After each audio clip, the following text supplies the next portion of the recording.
शाम के बाद होगा सवेरा, देखना है अगर दिल सुनहरा। पाँव फूलों पे रखने से पहले तुमको कांटों पे चलना पड़ेगा।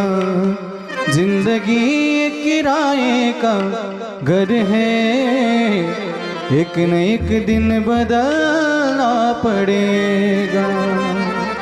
सोडावं लागणार आहे, परंतु आपली गंमत अशी झाली, आपण त्याला माझं म्हणू लागलो।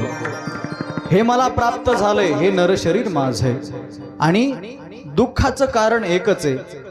तुलसीदास महाप्रभू सांगतात की मैं और मोर तोरते माया, मी आणि माझं, तू आणि तुझं, ही जी ममता आहे हे दुःखाचं कारण आहे। या ममतेचा त्याग केला पाहिजे।